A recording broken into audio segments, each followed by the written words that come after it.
Welcome to the Awakening Entrepreneur Podcast. This show is for entrepreneurs that have chosen to define their life beyond the material. They have followed their soul on a hero's journey towards the mystery of the spiritual. I'm your host, Garrett Ng. Each episode will be learning from awakened entrepreneurs and spiritual thought leaders. They have broken through the mold of being ordinary to extraordinary, challenging our paradigm, shining light to the dark, giving hope when there is doubt. The moment of truth is upon us. It is time to transcend our world from fear to love. Are you ready? Let's go!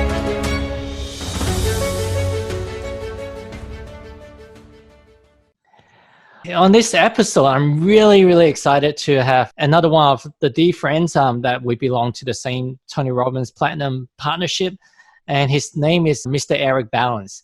This guy is a machine. When I watch his videos online, he's full of energy, full of passion for life. But it didn't all start that way. It started through the whole hero's journey, and Eric is on a mission to help people to discover their passion, to give the same energy that he has. Like seriously, when you watch his video or see him live as a person, his energy is radiating throughout the whole room, if not the whole country. So he's gone through certain struggles, which is this whole journey we're here to learn about, the awakening journey. And after going through the struggles, he's had a lot of success in business. And now he's helping and inspiring many people through their own transformation and helping them find their purpose as well. He's grown a significant online network and coaching other coaches as well as people that want to be a light to this world and share their message. So without further ado, welcome, Eric. Blessings. Super excited to be here. Thank you for having me, Gary. I'm super pumped to be here and just share some insight, some ideas, some growth, and just overall, I'm pumped and excited and inspired, because life is a blessing. We woke up this morning, heart kept beating, there's no reason not to be excited about life, right? So be able to share some insight through some of my own experiences and, maybe it relates to somebody that's listening to the podcast. And if you're listening to this podcast, you're probably looking for some sort of nudge in the right direction so that, we can really help inspire you to know that we've all been there and we understand how you feel and keep going because there's just so much monumental growth that comes with the speed bumps. So Eric, have you always had this energy and this passion, this drive for life? Or did somebody, while you're sleeping, inject you with a serum and suddenly you got all hyper and all purpose driven? Yeah. So, literally today I was sharing on Facebook, if you could say one awesome thing about you, what would it be? And I shared what I believed is my really big superpower. And it's like walking into a room and just showing energy, showing love and light, and being able for everybody to feel that, through my own. And oftentimes, you've seen me at some events with Tony and I'm at the front and I'm just, go. I got all this energy for life. And I think it's important, where energy flows, focus goes, where focus goes, energy flows, it's a combination of the two. And I believe that this came just from so much of my experience as being told that I couldn't or being realistic and recognizing that what's realistic is only in between these two ears. You know what I mean? Anything is possible as long as you have the ability to believe it and as a result, create it. That's so true. I was just reading Dr. Joe Dispenza's books, The Supernatural, and he was talking about a monk just putting his hand on the rock, and it's 700 years or 800 years ago, and you can still see the hand mark. And when you don't have the limitation that you and some physical object, it's not the barrier, human potential, we just know so little of it. I think we just operate at a tiny fraction. Honestly, I think back from the caveman days, right? Everything that has happened from the caveman days to now has merely been a thought. What I've noticed and what I think is really important is recognizing that since the caveman days to where we are today has merely been a thought. So everything, all the abundance that we have in life, the mere ability and the fact that we've been able to move and travel from one side of the planet to the other, that, my friend, is just fascinating. You know, that is what life, and what else is possible as a result of that. That's so true. Without a thought that we can create a plane, a spacecraft, a vehicle, none of that would happen. That's where it all starts. So tell me about your upbringing. Like, I imagine you've gone through some challenges, probably is an understatement. What was growing up like? Yeah, man. So my parents, you know, they immigrated from Poland, and I was born in Canada. And, you know, they came to give us a better life in Canada. And for me, my biggest experience as I was growing up was we didn't have much, you know, like a lot of hand-me-downs. The fridge was always full, you know, though it's not like we were starving. And, you know, as a young, you know, ambitious young man, I was always paying attention to what everyone else had. You know, that comparison, comparing myself always to somebody else. And, you know, although my parents did so much and they continued to do as I was getting older, I only saw the lack in what I was missing. And in high school, I started hanging out with, you know, not the best of friends. And unfortunately, I dropped out in kind of grade 10, 11. And I simply started becoming, you know, this self-made entrepreneur. And of course, what did that turn to? That turned to me selling drugs. So what ended up happening, and as a result of that, you know, I just started breaking my own rule, which was essentially getting high on my own supply, and I became a drug addict. I simply became a drug addict. It was bad. It was really bad. So from the ages of, you know, 16 to 19, I became a full-blown crack addict, like not cocaine, like crack addict. Like I was smoking, like I was bad. And it's not something that I'm proud of, but it's something that is what I've been through. And it gives me an opportunity to connect to people and know that as a result of all of that and breaking out of that, it actually allowed me to be where I am today. So I say that it's an achievement. It's been 13 years almost since, you know, I've used. And I say that as an achievement, as, you know, because every day I can go back to it. And I'm very grateful because that experience, I used to use it as something that I needed to prove to people that I'm no longer this crack addict, right? It was a way of, like, you know, going after that masculine energy, that sheer focus, that determination. I am going to prove to everybody that I'm not a loser. But recently, and after almost a decade, my mindset had shifted where I actually grateful and blessed for that. And I don't look at it as a negative anymore. I look at it as an experience that allowed me to go through something and break through and build up enough resilience to continue failing forward. Because I failed so much in business, in school, in experience, in life. But I kept moving forward. And the pivotal thing that always pushed me was knowing that I broke through an addiction that almost put me in jail and almost I died. I could have ruined my family. I didn't. But like I said, I could have done so much, right? I pushed through that. So if I can push through that, I got it all. I got it all. I have enough faith in myself to turn any fear or any uncertainty or any bullshit experience that I'm telling myself, because it ends up being my thought that comes into the way that I'm going to make the decision to either believe it or not, is going to help me to reframe that and now make a decision to do the right thing. Now I teach, you know, how entrepreneurs, how coaches, how consultants really, because there's so many people that are stuck and they continue doing these patterns. And throughout those 10 years, I was in that pattern of blaming or like not feeling my own self-worth, because in my mind, my ego kept telling me that I was still that crackhead. I didn't allow myself, I didn't heal myself, I didn't let go of what I actually have been through and seen it as a gift. So my higher self never truly existed. I never truly allowed him to come out. When I did, it came out as a way of being weak, of being this, you know, like baby. It wasn't an element of true masculinity. Going into a designation and deciding I'm going to quit because I hated it, and knowing that I could still figure it out, knowing in the back of my heart that I could still figure anything out. I just needed to put my mind to it. So I opened up a business, I failed, I got married, it didn't work out. I ended up, you know, selling cars. That, you know, I was awesome at it for the first 3 months and then got bored. I did everything, personal training. And then finally, something really lit up inside of me. I started recognizing that my passion for health had allowed me to really utilize this beautiful thing we call the internet. And the internet allowed me to be seen. And the first person who saw me was Tony Robbins. And allow me, as I elaborate on that story, it was a simple message to him on Instagram that at first I didn't think that it was even him that was responding to me, but it was the big guy himself. And when he came to my hometown in Edmonton, he gave me a gift. He gave me a gift of hope. And that moment of hope turned into just such a ripple effect in my life that today, every day, I just thank him. Every time I see him at an event, I just thank him. That's it. And that's why every time I'm at one of his events, my energy is to just share it.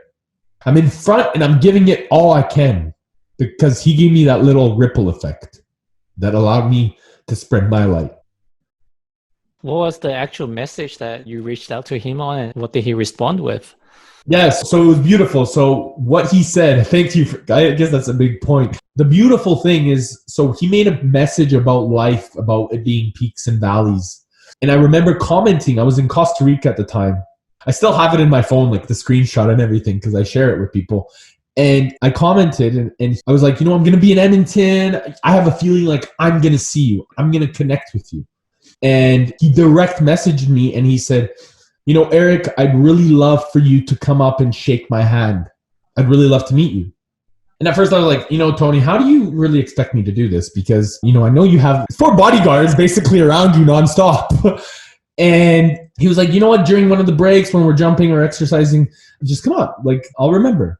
I went up once. It didn't happen. Like, his bodyguard told me to sit down. And I was like, oh, okay, well, I felt kind of stupid, So like, of course, like, why? I felt, but then I was like, hold on a second. No, like, he told me to walk up to him. I'm going to do it. Like, he asked me. So I did it again. Like, they told me to sit down again. And on the 3rd time, he ended up walking up to me. He's like, hold on. And he gave me a big hug. And it was like in front of my seat. So he almost like just grabbed me. And I remember just him giving me, just falling into like his arm, like he's, this big bear hug. And in that moment, there was this transfer of energy that allowed me to just see, that this man, all he's been doing in the world, everything that he's been changing in the world, he saw me. And it was the most beautiful feeling. I love this story. Man, he's so incredible. I remember, like, especially when you go to a relationship flat trip, it's just intervention galore. And one of the trips is like, well, after he's doing intervention every single day, after 4 days, still haven't taught any content. He just went around almost with a pistol on his hand.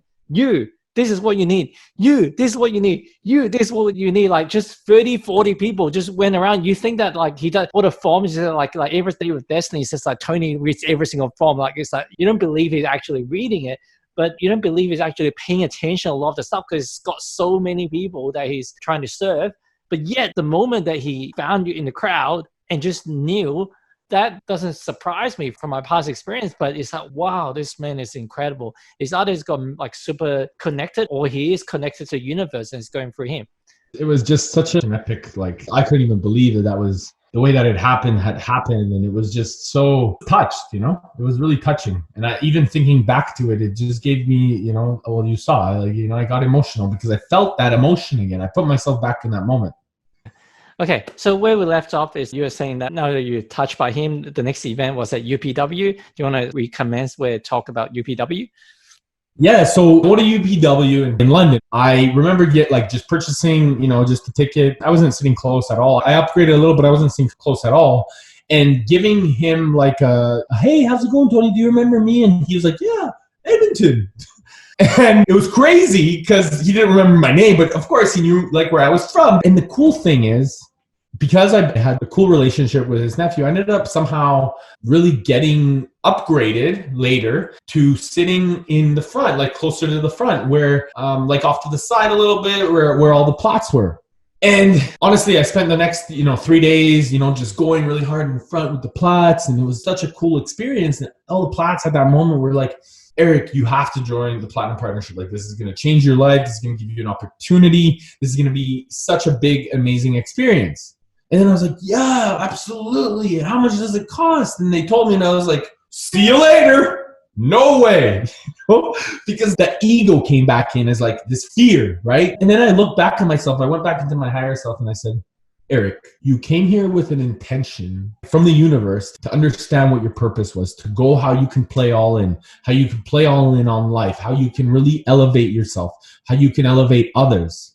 Somebody, something, somewhere, somehow is calling you to this moment right now. So I did it. 100%, I jumped in. There was a little bit of humming and hawing for a while, for sure. But I did it. Like the following day, I wanted to absolutely vomit because it was very scary. But the best thing is like, I realized what my true value was, that I'd never invested in myself the way that I did. And it was time for me to start investing even more, because now that was an opportunity for me to continue to bring forward my best foot. So I wanted to learn, and I wanted to learn everything. And so I did. And in fact, it gave me such an amazing, beautiful experience that I had come to Date with Destiny in Cairns here in Australia. And it allowed me to connect with now my beloved, where we've become really close, where we get to work together, where we get to serve people together, where we get to genuinely live our dream life with one another, doing what we love. When I went to Date with Destiny, I had no intention of looking for anybody. I didn't even want to have my heart open. Like, I was focused on me, myself, and I. And it was when I met another Platt brother that gave me the encouragement of seeing, because you know when Tony asks, oh, if you're not in a relationship and you don't want one, stand up. And I was the one that stood up. So my Platt brother comes up to me and he says to me, why? He just had an experience. 25 years he was married and he just got out of that. And he's like, dude, and he's very wealthy, very successful. And he says, dude, none of this matters if you don't have somebody to celebrate it with. None of it. And it gave me another eye opener. He says, you know what? Again, I was all focused about business, about myself, how I can serve. And I recognized that this was an opportunity for me to open my heart again to someone. And I didn't know who it was going to be. But all of a sudden, once I opened that and let that wall down, she found me and I found her. Wow, that's amazing. So I want to go back to early days. You're saying that you were on crack. I've never done drugs before. So what is the sensation that you're getting from it that's causing the addiction? Like, what is the thrill that it gives you? It's like this euphoria of adrenaline.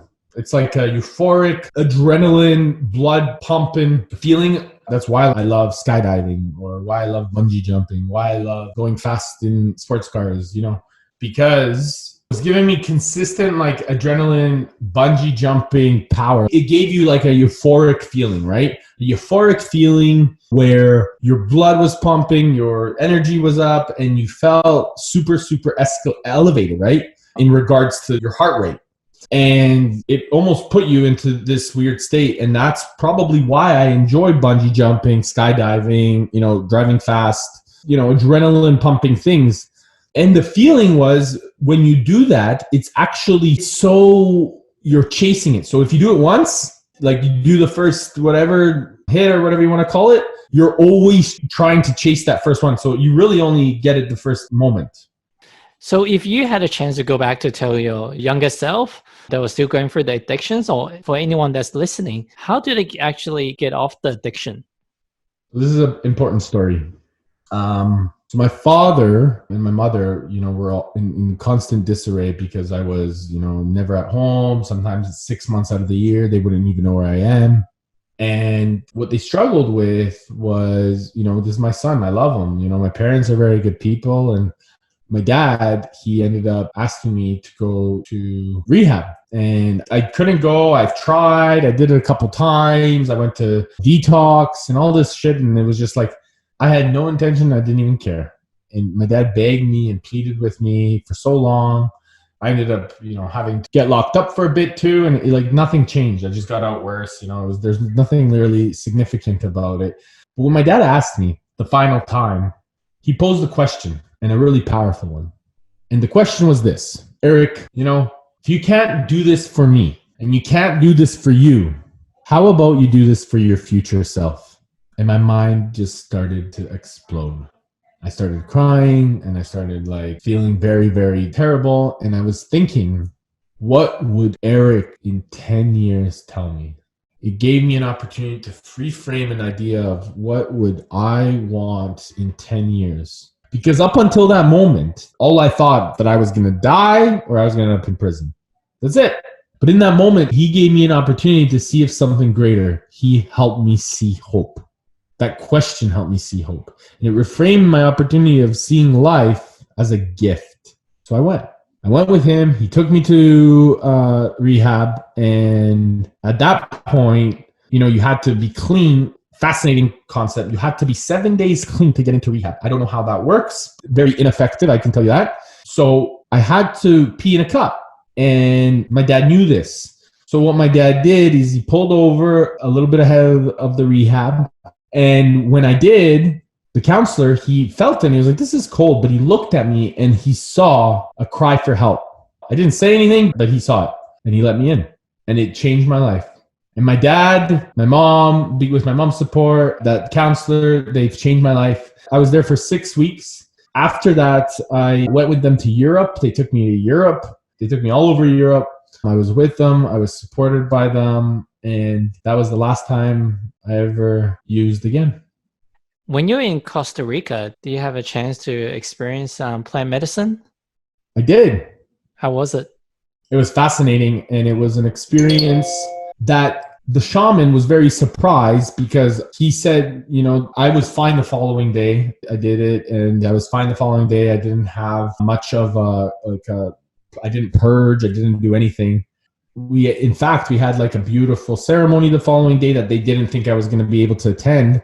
And it was like this beautiful body dance. So it was quiet, silent dancing that I experienced. And it was the most incredible feeling. It was 80 people of complete silence and just dancing with eyes and like body and beautiful. It was the most gorgeous and beautiful experience that I've ever encountered. And when I went there and I had that journey, the shaman told me, maybe this is a sign that, you're not supposed to go through it right now. It's going to show up for you later.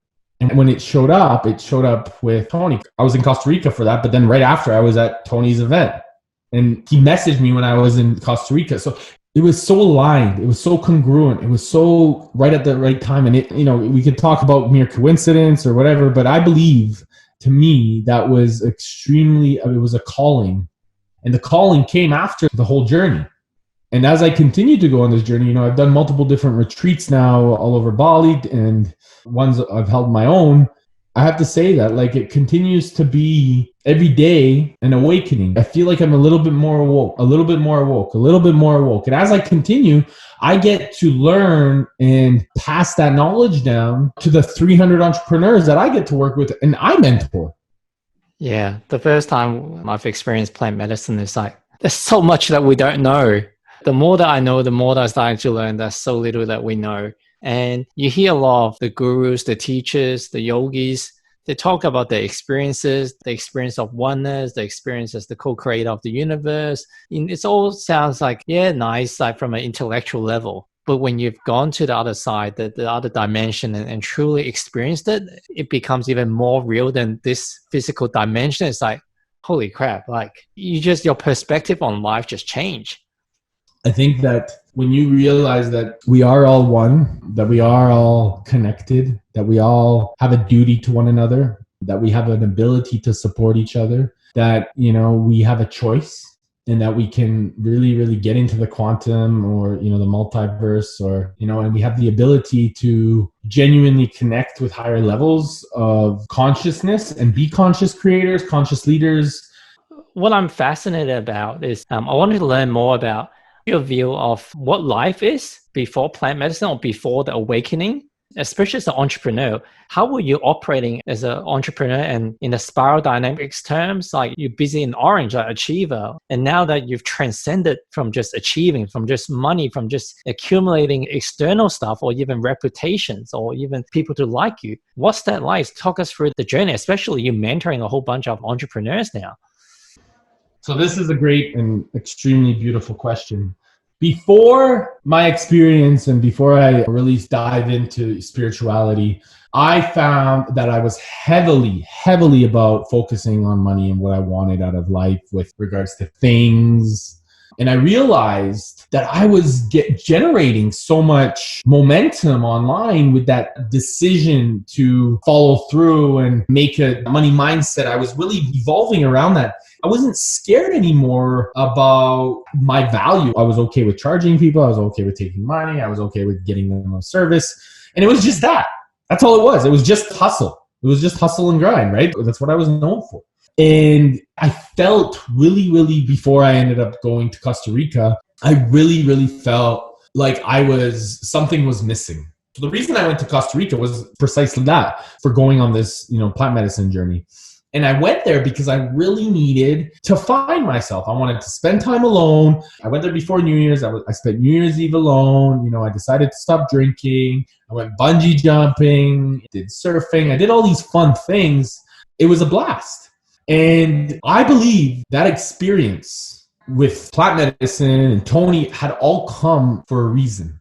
I believe that, that moment was a calling of making a decision to not live just for me, but to live for we, to live and create abundance and become a leader so that I can create an ecosystem around generating movement or an ideology or an opportunity or a creative ability of leading people that know that there's more to life than just doing your 9 to 5, than just, waking up and going to bed and surviving through life. I feel that as a result of that, I've gotten to meet my beautiful partner. She's on the same mission as me. She's been involved in development for numbers of years ahead of me. And together, we're exploding and we're building an empire because we believe that we have a duty together to show up. It's not about us. It's about something that's coming through us so that we can give. The energy that's created inside of me, it comes from a greater source. The energy that comes out of me on a daily basis, people look at me and are exhausted. So that type of energy does not there, that momentum, that passion, that desire for purpose, that desire to show up and show people the way, to guide them and lighten up the path so that I can build lampposts and they can just follow a journey so that they have the steps necessary to get them to the same place. It's so interesting you use the terminology from me to we, because when I looked at the spiral dynamics model and really studied it, every color has to shift from me to we. Like from the beige color, the very bottom of survival is based on me, and then from purple it becomes a we because we need numbers to help each other to survive. And then from there we came the power god red, which is all about me. Because I screw the red. I don't want to stick to I want to be the tribal lord. I want to be the gang leader. And then from there, you go to the blue, which is the we again. But as an entrepreneur, when you started the journey, it was very much about me. And even though for a long time I know myself, I seem to be this like really nice person, want to help the world. But at the end of the day, it's still about me. I want to be known for and what type of legacy, like me, the ego self of me that wants to create. And then the only way that it forces you to transcend to the next level is when you go to green, it's about we again. It's about the collective. It's no longer about yourself. When we are collectively growing, so it becomes, because I agree, the fact how we ended up, so, when we're in level 5 and it's like it becomes a conscious, because he wants to build a community, he wants to help everybody, but at the end of the day, it's about really himself, right? It's funny. And then you get into, jumping into, once you get into level 6 and 7, now you're starting to elevate into these moments where you're building community around it, where people are actually uplifting one another. And it's not about you being the leader anymore. It's about you generating and taking everyone with you. Yeah. So you're willing to be the one that goes ahead and does, some of the dirty work, I guess, so to speak, or some of the guidance, but you don't do it alone because you know that you need people with you to go even further. And it was fascinating when you say, because at first when I was a total tribal, like the tribal God, I was the guy that was like doing everything and trying to figure out, and how many of us are the solopreneur trying to do it all, and we're just spinning our wheels. We're spinning our wheels, right?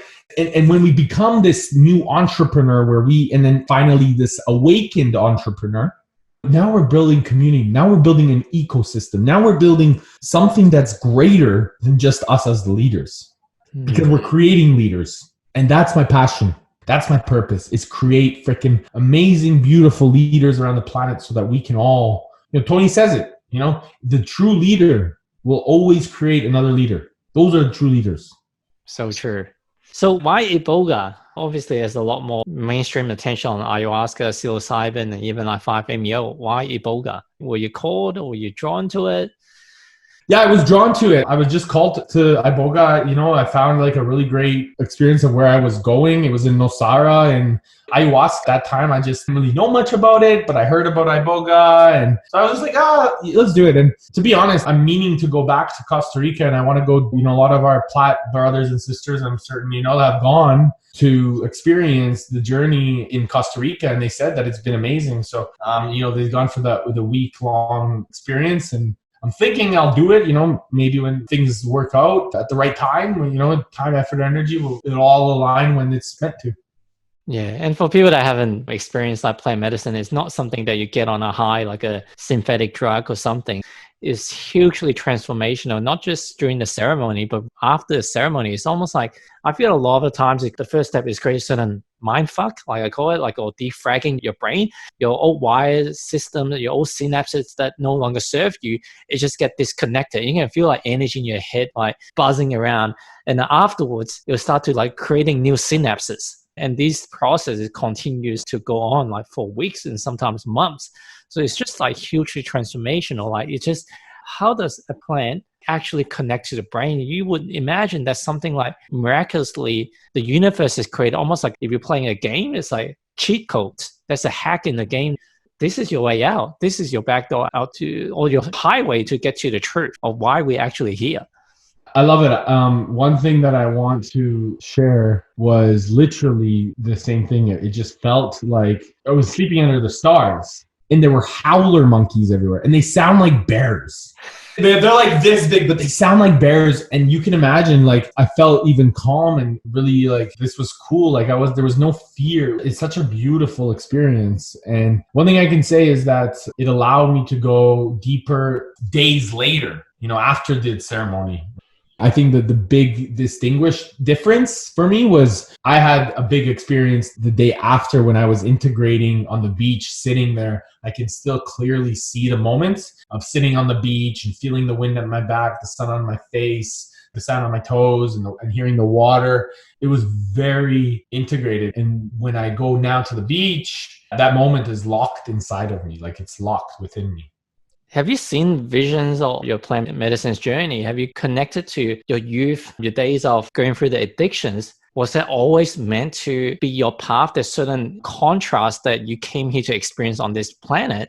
That was the gift that you needed to experience. So without having the contrast of the addiction, you don't know what it feels like that to be completely free of it. So have you had any experiences to that extent? Yeah, so that is so fascinating. So there's a prayer that I learned, God grant me the serenity to accept the things I cannot change, the courage to change the things that can, and the wisdom to know the difference. And for so long, that prayer meant nothing to me. And even after my addiction and going to rehab, that meant nothing. And it meant everything after this journey. It gave me the peace and the desire and the understanding. I am courage, I am faith, and I am determination. These are my incantations. This is how my power virtues, right? This is what I do and celebrate as a result, because I created through that experience massive faith in what my own potential was, massive determination as a result of following through and creating momentum in my own life, and massive courage because even though it wasn't easy, I still did it anyway. So that prayer brought it all back to me after I experienced plant medicine. Wow, what a journey, eh?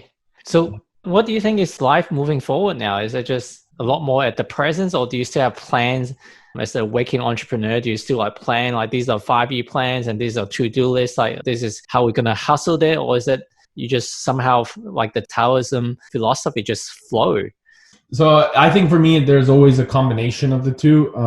There's an element of massive flow and grind when you need to. So my purpose, because I believe that it is big and great, we're looking in the next 5 years. Our goal is to have a $25 million business. So we have a bigger ecosystem, a bigger ability, and we're going to get there. We're going to get there. We know we're going to get there. And that is just being put forward with our team, with the people we serve, with the people that we support. And as we continue to grow, we need to recognize that we need to be in flow. Because if we're not in flow, we're not creative. If we're pressuring, if we're pushing something that's not supposed to be there or supported, we really sink into our thoughts, we process things, we deliver results, and we allow our clients to really, really recognize that they too have to take the next step in regards to taking action. Because massive action is going to get us massive results, right? So we always step into action and we don't allow it to be a flowy, because there's massive determination when you make a decision. When you decide and commit, that allows you to flow the right way. You make that sheer focus happen. That masculine energy comes out. But there's got to be a balance. The balance of the two. Balance, Mr. Eric Balance. I think what you do really well is that since you align people to the purpose, like there are people that's taking massive freaking action every day, every night, working the butt off. And after 10 years, 5 years, 15 years, the net worth hasn't really changed because they disconnected with their passion. But what you actually do, you help your clients is connect with the passion. And that's the flow on effect, that flow with the universe. See, it's the thing where people misunderstand, and a lot of the time, if you're looking to grow, you're looking to build momentum in some way. And what you need to do is you need to capture this really precise, clear moments of what you want to achieve and who you want to do that for. Some people call it their ideal client, their optimal audience, whatever you want to say. So what's the struggle here is that people, if they don't know who they are or they don't know their own passion, it's really hard to message that and build momentum around that. But once you do, you create this massive element of reach. And when you start building on that reach, you're able to provide a delivery method, a way to help people through that process. You get the deals, so to speak, and making sure that you're dealing in a way that is serving for the greater good. And that as a result of that, you retain people that are relating to you, that are excited to work with you, become your biggest raving fans. And as a result of that, they refer more people to you because you're living your passion, you're helping the people, and you're helping them get results. So now they want more people, and it just becomes this ongoing network of cyclicism. And as a result of that, there's massive momentum built in anybody's business or journey or decision to take on that journey. Because when you do that, even at a foundational level, and you don't have the know-how, but you have the believe how, you'll figure it out. Especially with somebody that's guiding you that has done it themselves. And that's in any journey. Tony talks about it, immersion, coaching, support, mentorship. That's the best way to learn, is from somebody that's a few steps ahead of you. What do you see from your experience working with your clients? What are the biggest blockage that people tend to experience in preventing them from reaching their goals and their desires? Money, money, money, money, money, money. It's the money mindset. It really is something that holds a lot of people back. And they don't see the resourcefulness that they can create as a result of taking uncertain actions, because people have fear. So essentially it always comes down to fear. Let's be real, right? It comes down to the uncertainty. And the truth is, it's so fascinating to me, because when people make a decision based off uncertainty, they make a thought in their brain that's like, I'm uncertain, I'm not going to do it. So how do you expect to make momentum happen if you can't even decide on the one person that you could be certain of, which is you? So really, there's lack of trust in themselves. So we need to really understand, okay, if I am going to spend this money and invest in myself, which I understand how difficult it can be because I've done it myself.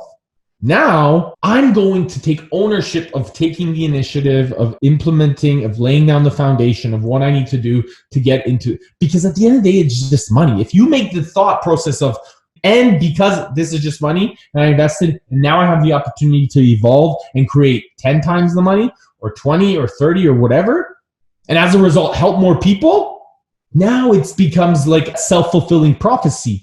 So the biggest thing that, we always got to break through with clients, whether they're in the program or we're teaching them how to, serve their clients, is understand that people are only going to recognize what they want.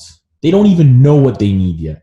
And when we have that establishment and we lay that foundation of, listen, if I can show you the steps, and you know that I can show you the steps because the proof is in the pudding and I've done it 300 times in the past, what's stopping you really?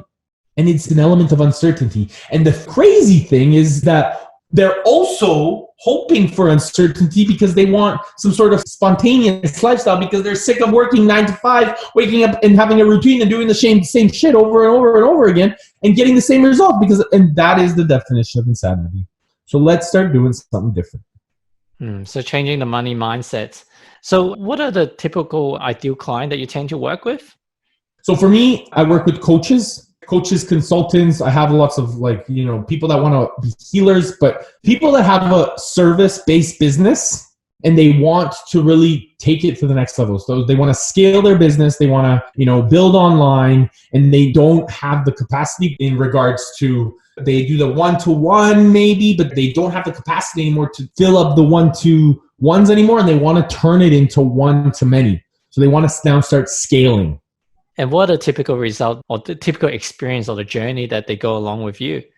So the journey is really big. So it's really important to get clear. So a lot of the times clients come in and they want to stay in their own process, in their own experience. So a lot of the time they'll do a one-on-one and we'll work on their marketing funnel, get really clear where their funnel's at, because we believe that there's that awareness client that you're speaking to all the time, which is at the top of your funnel. Then there's, becomes your analyzing client, the person that's looking and checking all your free stuff, your free ebook, and if you don't have one, you got to get on it and we got to show you how to do that. And then there's the converting client, which becomes really excited. And now how are you serving them to become a loyal client? And that loyal client now becomes, as I said earlier, your advocate. That's your raving fan. That's the person that you've gotten results for, whether you've gotten them to 6 figures or 7 figures, multiple 6 figures. And now they're telling everybody about you, of what you've been able to do.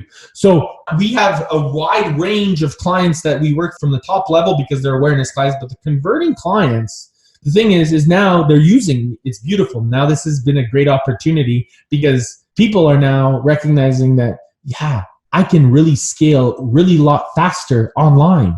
The online presence, this going on right now at the time that, we're recording, this scenario with the virus is really an opportunity for people to manifest a freedom location business, coaching business, and it gives them, how can they amplify that?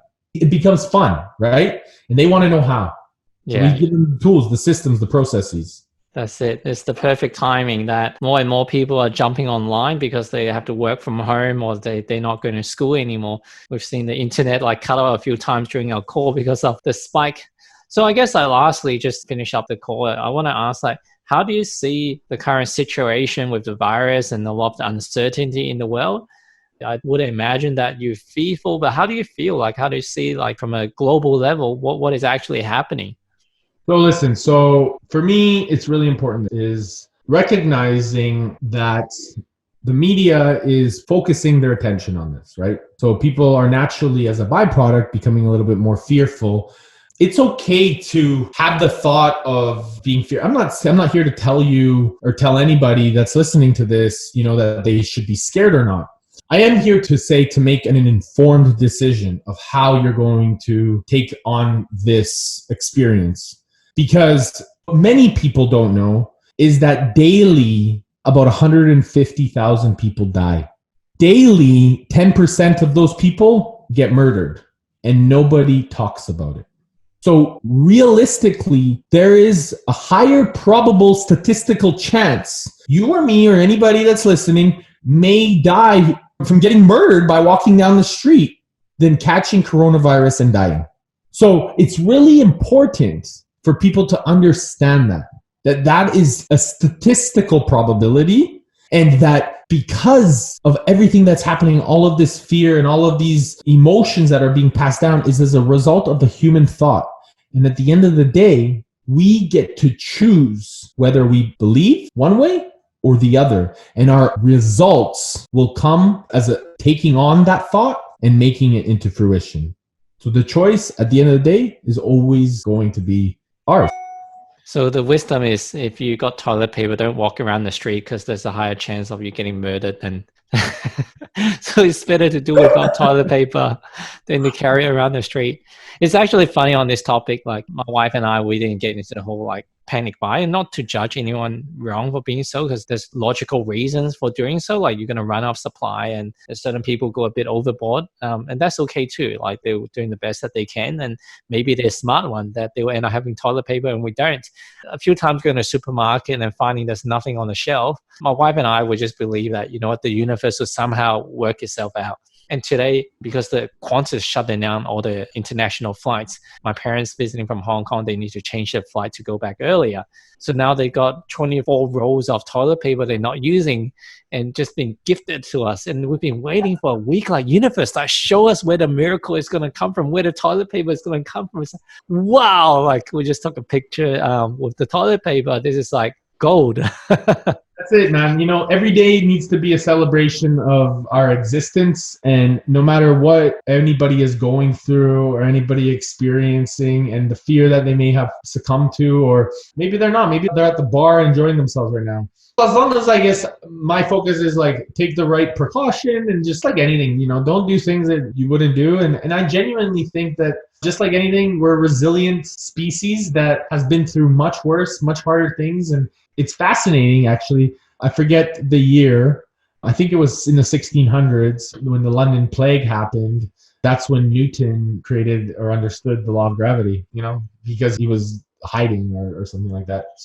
I just created a video yesterday that I'm really excited about the changes that's coming ahead. Like, as we know that our happiness, our joy, our fulfillment is come from internal. But when we've been brought up, especially with in this capitalism society, consumerism driven, that like, hey, some things outside of you, a car, a house, money, or someone outside of you, a girlfriend, a wife, a husband, a father, mother, brother, someone is going to give you that happiness. Someone is going to give you that love. And it's an illusion. In today's society, we've got so much like Netflix, entertainment, and sports, and all this stuff going on, and work, and we become such a human doing, not instead of a human being. We don't have the capacity, we don't have the bandwidth to slow down, to give ourselves space to just be. But now with all this social distancing and self-isolation, it's forcing us to cut all that down. The sports is getting cut, so you don't even get that as entertainment. Netflix is going, but who knows? The internet may blow up, so you got nothing to entertain yourself with but your own thoughts. And when you start to sit with your own thoughts, it's going to be incredibly difficult at first. It's like, man, keep quiet, brain. No, you're still talking. Who's talking? So I'm not controlling my brain. Who's controlling it? But after a while, you learn to be with yourself. You learn to be with your family. Jokes in the video saying that, you know what, for most people, like being with my kids or my parents for 24/7, like that's probably kill me before the virus would. But the reality is changing the paradigms of government, education. Like I started cosmic schooling. It's like a form of homeschooling my kids since a year ago. Oh, now wow. Everyone is kind of like catching up now. Like everyone is homeschooling their kids now. We've been working virtually, like you and I and a lot of other people are, because by choice. And now people are forced to go down this path. You know, you could spend time with your loved ones and produce income at the same time. I can't imagine that work after 2 months, 3 months, 6 months, however long it's going to be, we're going to go back the exact same way. The old worlds of, you know what, let's make money from shares and investment and stock market, gold, whatever. Well, even that is collapsing in front of you. Like, so if you keep focusing on money, like you say, you have a choice and it's going to lead you to one path. And I think like in a spiritual sense, there's parallel universes. If your thoughts decided to go one way, be led to one trajectory where it's all doom and gloom, and that will become your reality. But if you think that, man, this is a massive change for our society and for human species, I can't wait to see what the changes is for tomorrow, you're going to be bringing down the new earth, like a 5D reality that is a lot more loving, a lot more unity, a lot more humility and compassion and love for each other, instead of separatism, like different countries, different you and I, different race. Humility. I love it. This is an opportunity to bring humility to the planet. Bring balance to this planet. Bring balance. Yeah. Awesome, brother. It really is. I love that. And I think that it's important as leaders, continue to go out there and share the good, the good opportunities and share our ideas and be, excited, as this is an opportunistic time for all of us that are willing to lean into it. Yeah, and I think like what you do, there's a lot more people having free times, and a lot of people have a lot of wisdom that they can share. And now that they've got self-isolation time to really think and put it down to share with the rest of the world to learn from, whether it's how to cook a loving meal. Like look at Marie Kondo, like she's become famous from teaching people how to give love when folding clothes or packing stuff. So it doesn't have to be like every single person teaching how to make money, how to read a book with love, how to give presents with love, how to do gardening with love, conscious gardening, conscious mechanics, who knows, conscious plumbing, even cleaning up crap, like could be like very meditative in what you do. There's a lot of new ways that we can explore life. And I think what you do, brother, that you help these people amplify their voice. I know I'm definitely going to chat to you after to learn more from you and take notes from your coaching on how do we all impact more people. And I really appreciate your time on being on the show. If people want to learn more about you from all the good content that you have to share and maybe like come on as one of your raving client, how do they learn more about you? Oh, thank you. Yeah. So if you want to come on to me, I'm on Instagram at Eric Balance, on Facebook, Eric Balance, both business and personal. I mean, as a friend, would love to, get to know anybody even more. And for anybody that, wants just a free gift, if you want to just get a free gift on how you can start generating leads online, just go to ericbalance.com/gift and you'll have access to my 7-day framework of how you can generate leads for free. Oh, awesome. I'm going to download that today. Love it. Love it. Yes. Thank you, brother. I appreciate all the gift that you shared with our audience, and I look forward to chatting to you again soon. Much love and many blessings to you, my friend. Thank you. Thank you for having me. Thank you.